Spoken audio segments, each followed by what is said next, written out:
Happy Monday morning, and you know what that means. Things are going topsy-turvy again. Make sure you guys smash the ever-living crap out of that subscribe button so you guys don't miss out on more awesome content. Hi, Guardian Chimera. How are you? I swear, Saturday, I made a video going, hey, people are looking at illusion cards, and we're starting to play this with Fallout. Robbie, you're talking about Guardian Chimera, right? Like, this all ties in to this. I have not seen hardly anything outside of the first few, Guardian Chimera, one-card combo insanity. This board will break your opponent. I've seen a lot of case tournaments, and I'm not seeing, where all this popularity is coming from. Maybe there's something lurking in a corner somewhere. Maybe there's something crazy, but this is getting Guardian Chimera bought out. People just raised the price of the Ultra from nothing to like $20+ at this point in time.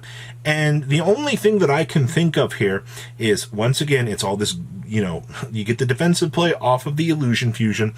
And once again, we already saw, the card market had the Chimera stuff. The Ultra was hitting $15 over there.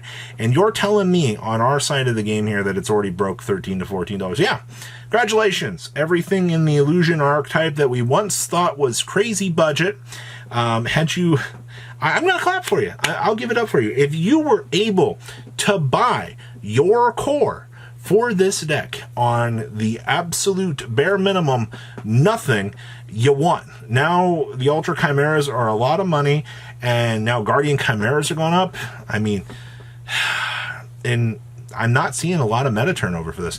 We'll have to wait and see, because we're still in the very early stages. We have Worlds coming up here as well, so that's an entirely different paradigm.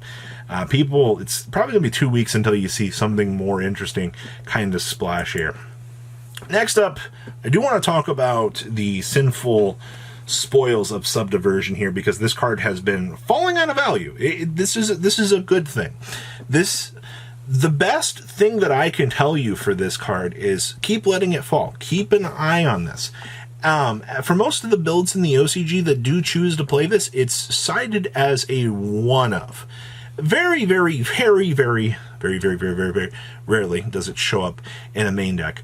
But it is a Diabolstar card that you can interact with to do its thing. So I want to plug this here and go, hey, while this is a one-of, as a card does continue to, fall out in price, you can get the chance to actually pick up one of the nicer looking versions of this. As I'm filming this, Quarter Century's already tossed underneath $70, and it's continuing to go down. Now, the problem is people are looking at this and they're like, I want to play 3 of this.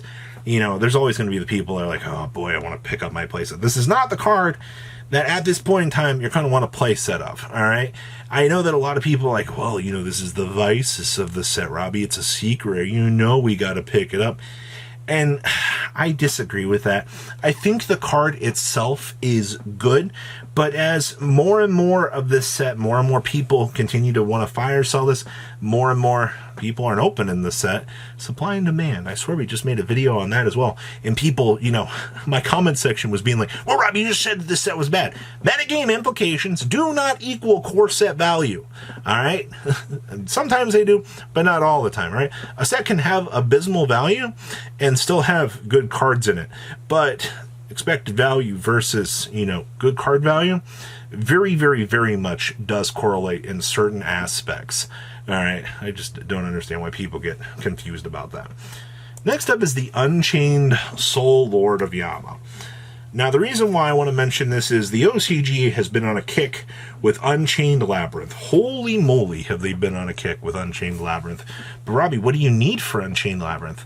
You need like one trap card, which is, I believe, Escape of the Unchained. And then you need one common from the set. And then I think the list out of the OCG were calling for triple copies of Soul Lord of Yama. So here's the thing, all right? You get locked into Fiend underneath about half of the stuff in the archetype. And guess what all the Labyrinth cards are? They're frickin' fiends. Alright, Lord Unchained Yama here. Hey, 2 fiend monsters to make it. Congratulations. You now have a purpose to do Link shenanigan plays in your deck.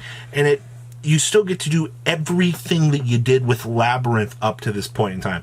This is the, hey, you know, while one thing's going topsy-turvy over here on the set, there are fantastic opportunities for this. Now, once again, I don't know how much the Unchained Soul of Lord of Yama is going to hold up for this point in time, because we do need the new Labyrinth monster to get the ability to set the trap turn 1, because that absolutely helps out the combo. So, as this card continues to plummet down in price, maybe come October, you know, when we actually do see the best windows for this particular deck to kind of come to light here, I think that'll be the time that players will be at the most excited and the most ready for this. So, keep an eye on Lord Yama.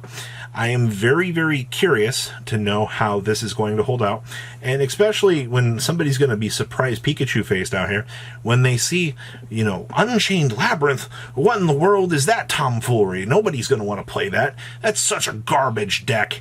I'm already waiting for the day that that actually comes up, and it's so bad. Revolution Synchron.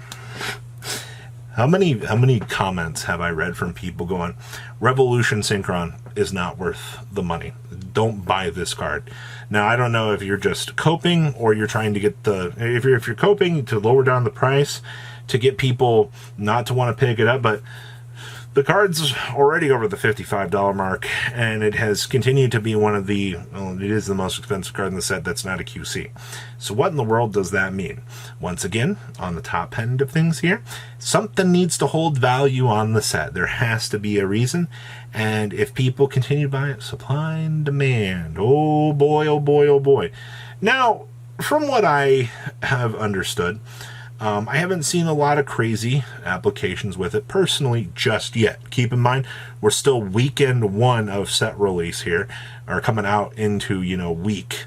So that means that maybe people haven't necessarily figured things out yet. We're not even in regional season yet. You still have the World Championship on the back burner here, which means keep an eye on the card, see how things are going to go, and kind of make a decision based on that. You still have to be an educated consumer in the decisions that you make here, but it's one of those cases of, in the next 8 to 10 months, if I'm playing competitively and I think I'm going to need this for some sort of synchro package, I'm going to have to grab it. The card is really good. Also, if you're playing Invoked, the ability to make the Crystal Wing with Makaba sitting next to it, I know this is a very terrible example because Invoked is not like super good at all. You do need to keep that into consideration. So, it is what it is at this stage. I think that the card is incredibly good. Is it worth the price point? I mean, of everything else that we've seen in the set, yeah, something's got to maintain the value. I don't know how much I can say that, but it's the same case over and over again. And lastly, I got to talk about Thrust. Why are people surprised that this card has continued to go up? Well, Robbie, the ulti just came out. More people should have them. No, people now want the higher rarity of Thrust. All right? We just seen Ultra Thrust ramp up. I think there was a time where I think you saw them at 90 over the weekend. I might be a little bit off there, but if you were looking at that number and you're like, why did these ramp up so much? It is one of the most defining cards of the format right now. You can search evenly, talents. You can blow your opponent out with the card just because it searches anything. This card is insane, and now that it has an ulti printing on top of everything else, congratulations. People want them.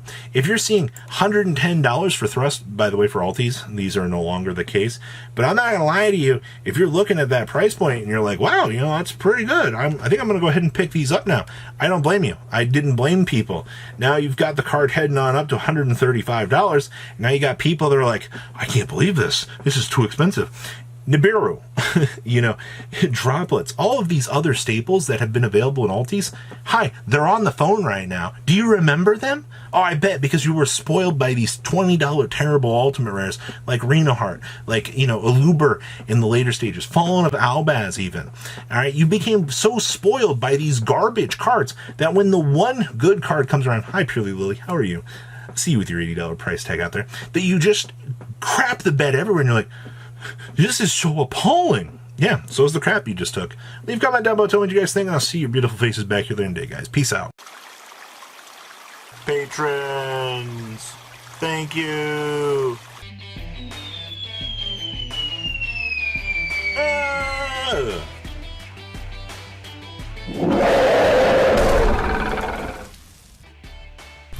Thank you so much for watching. Check out these other videos.